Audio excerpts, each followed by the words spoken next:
Welcome to फिल्मी 2। Once again एक नया रिव्यू के साथ आज हम देख के आए हैं Quiet Place part 2। Quiet Place 1 देखा आपने? उसके ग्लिम्स देखे मैंने। I didn't get to see the full movie though. तो मैंने क्वाइट प्लेस पार्ट 1 देख के उसका फैन होके अभी क्वाइट प्लेस पार्ट 2 भी देख के आ गया। So quickly go into the review, let's roll the intro.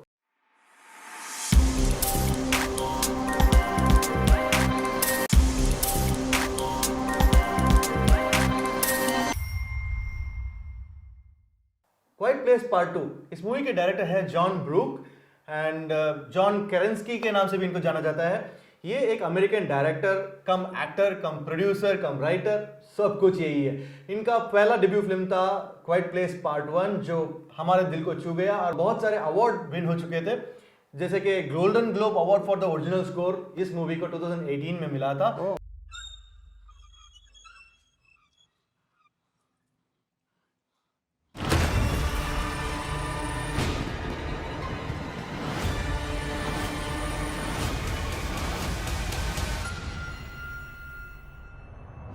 और मेरे ख्याल से ये मूवी ऑलरेडी 2018 में जब इसका फर्स्ट पार्ट उठाए थे तभी इसका सीक्वल भी साथ में ही उठा दिए थे, जैसे कि बाहुबली जो फर्स्ट एंड सेकेंड पार्ट साथ में ही उठा दिए थे बट रिलीज हुआ थोड़ी देर के बाद। ओके। सो ये 2020 में ड्यू था, ड्यू टू कोरोना, ये लॉकडाउन सब कुछ की वजह से ये रिलीज नहीं कर पाए 2020 में। अभी 2021 में रिलीज हुआ है। तो एसटी मूवी देख के क्वाइट प्लेस पार्ट 2 मूवी देख के आपको कैसा लगा? सी मोज मेरे मानने में ये 1 hour 37 minutes की जो सीक्वल थी was exact the right duration for a horror thriller movie. Perfect. You know इसमें जैसे आपने कहा कि वो पार्ट 1 का थोड़ा ग्लिम्स दिखाया है, so that people are able to relate. Yes, कहानी के शुरुआत के 10 मिनट यानी पिक्चर के शुरुआत के 10 मिनट में पहले मूवी में क्या नहीं दिखाया गया था, यानी कि ये एलियंस कैसे धरती में पहुंच गए और ये लोग किससे डर के भाग रहे, वो कैसे दुनिया को पहुंचा, वो बताया गया था। Correct. I completely agree, it was fantastic idea of showing the pre sequel क्या हुआ था, उसके बाद इस मूवी में क्या होने वाला है। छोटा ग्लिम्स डाला तो then you people one could relate and second thing they had a good start for the movie, abrupt नहीं लग रहा था। 2-3 मिनट के ऐसा लग रहा था कि ये तो प्रीक्वल है, सीक्वल नहीं है। हाँ, यस। हाँ, उसके बाद जब कट करके 400 यानी पार्ट 1 में 89th day after the disaster करके शुरू होएगा, उसके बाद 472nd day and 473rd day का स्टोरीज दिखाएंगे पार्ट 1 में। 2 दिन की स्टोरी दिखाएंगे और यहाँ पे पार्ट 2 में 474th डे का स्टोरी कंटिन्यू होता है। तो it was a perfect beginning for a sequel movie. Very thrilling, nail biting, keeps you on the edge. एक फीलिंग आती है मूवी की कि व्हाट नेक्स्ट, आगे क्या होगा मूवी में। It kept audience edge us, it kept us engaged कि यार आगे क्या होगा, I am very curious to see. तो बेसिकली कहानी इसमें क्या है, वे जो एलियंस रहते हैं वो एक स्पेसक्राफ्ट में एक क्रैश में आके वर्ल्ड में लैंड होके, और वो जो एलियंस है वो ऐसे अतरंगी जानवर है, उसको ना नजर दिखा देता है ना उसको सूंघने की कैपेसिटी है। तो नो स्मेल नो विजन, सिर्फ ऑडियो में ही चलता है वो। सो जो भी नॉइज सुनता है उसके पीछे चले जाता है और कहीं पे भी कोई भी जीवन राशि हो उसको खत्म नहीं कर देता है एकदम से। उसको इतना भयंकर दिखाया गया है कि ऑडियंस को आवाज करने में डर लगता है। थिएटर पे हर कोई पॉपकॉर्न खा रहा है तो भी वो भी आराम से खोल रहा है एकदम से। कोई जूस पी रहा है, आवाज आते ही साइलेंटली रख रहा है। वो इतना वो मूवी के अंदर इंटेंसिटी लेके चले गया, was of a different level. Correct, fantastic screen play.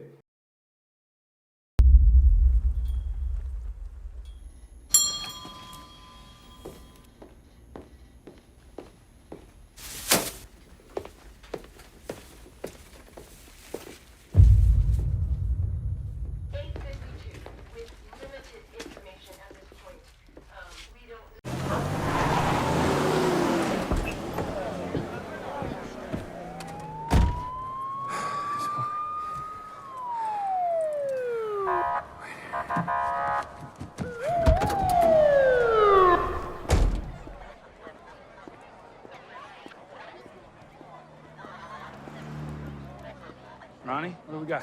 We got units headed out there now. EMS and fire. Whereabouts? I think out by Walker's farm.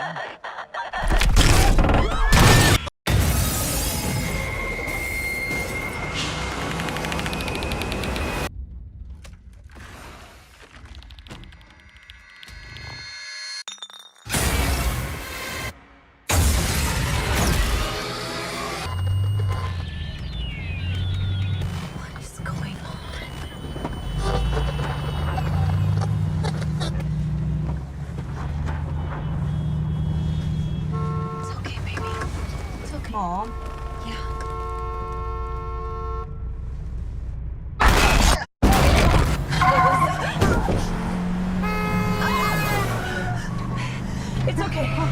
It's okay. We're okay. We're okay. That's Dad. Okay. That's Dad. Dad. Where? Mom. Oh my God.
खामोश इसमें जो दिखाया गया है कि एक mother with along with her 3 children they are trying to survive this alien and they are trying to navigate their way around.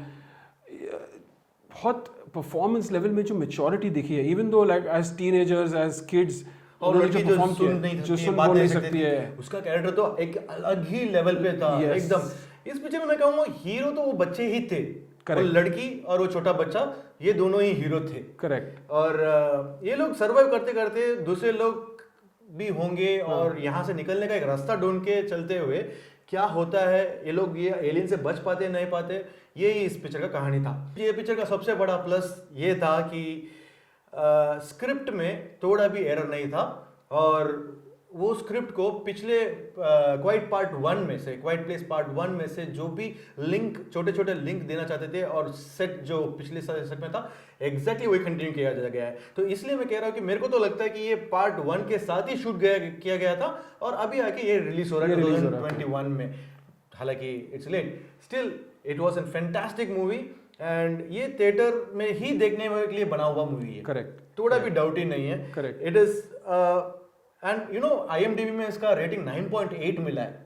Wow Which that's is just fantastic point like out of 1000 movies, 2 movies को एक or 1 or 2 movies को मिलेगा 9 IMDb plus के होगा. हिसाब से 9.8 9 above. Very good. It's a fantastic flawless movie and जब मैं देख रहा था ये मूवी में मुझे लगा कि I was very curious to know ये how would they end a movie like this. इसका जो climax I think what really took us by surprise is इसमें दिखाते कि as teenagers like a boy and a girl साथ में मिलके दोनों एलियंस को खत्म करते हैं. वो एक पर्टिकुलर एलियन को on one hand on one shoot वो खत्म कर रहा है and the other side the girl is killing simultaneous climax. एक क्लाइमैक्स यहाँ पे हो रहा है दूसरा क्लाइमैक्स वहाँ पे हो रहा है. दोनों and the mother has that sigh of relief saying that yes अब मेरे बच्चों को सर्वाइवल इंस्टिंक्ट्स आ गए हैं. Perfect. You know इतनी प्यारी तरीके से दर्शाया गया that as audience you get connected saying that you know well we are saying the story हमें लगा you know एक बच्चे टीनेजर्स एलियंस को मार रहे हैं वो सुनने में थोड़ा अजीब लगेगा but execution was top class I must say.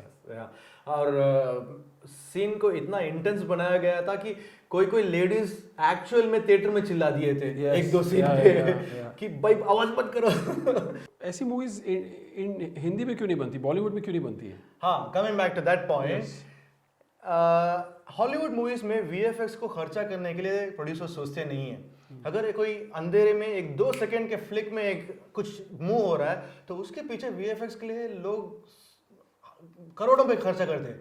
Virus Indian producer को ये छोटे एक सीन के लिए इतना खर्चा होगा बोलेंगे तो प्रोड्यूसर मानते नहीं है. इसके वजह से VFX में ड्रॉप हो जाता है. Okay. And See from my point of view it's more again while that is very technically क्यों viable नहीं होता है but मेरा मानना ये है कि इंडियन ऑडियंसेस अपने मूवी स्टार्स को आइडियलाइज करते हैं.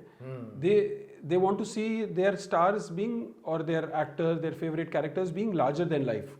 यू नो वो दे कांट शो के एक मेल लीड कैरेक्टर या female lead character is running away from aliens. हमारा साइमल्टेनियसली रिएक्शन ये होता है कि why are you not fighting back.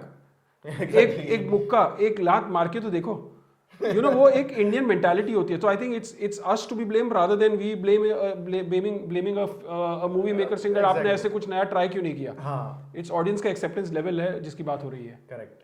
तो इस मूवी का माइनस पॉइंट के बारे में बात करेंगे तो I didn't see major of the minus point. एक डाउट जो मन में आया था वो है कि जब पानी बहता है वो एलियन पानी के आवाज से दूसरा कुछ सुन नहीं पाता है, तो ये लोग घर के बाहर पानी का फाउंटेन लगा दे या कुछ नल खोल के छोड़ दे, आराम से बात करे.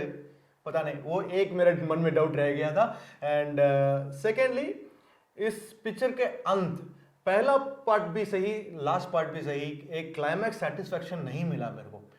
सो Also could be the reason because शायद इसका part 3 भी हो. जरूर You होगा. know, sometimes The way something that is the- incomplete Yes. may be a start to another one as well. Exactly जैसे पार्ट 1 में भी ऐसे ही एंड हुआ था, अभी पार्ट 2 में भी ऐसे ही एंड हुआ है कि there is still a sequel balance to it. And नहीं, मेरा मानना है मुझे तो एंड बहुत अच्छी लगी थी. I think that climax satisfaction that was being shown के as kids you killing aliens was another level altogether. climax obviously it qualifies to be a climax, but still there is a hint of continuity there. Okay. There is a hint behind it. So It was not a complete closure. it's not a complete closure. So probably we'll get another sequel to talk about. See you later in my next video. And we look forward for that. Subscribe. Like comment तीनों साथ में करें और वो bell icon जरा पहले ढूंढ तो लो किधर है. बाजू में है, हाँ बस वहाँ पे Please, क्लिक उसका कर कुछ देना. कीजिए. See you later. Ciao.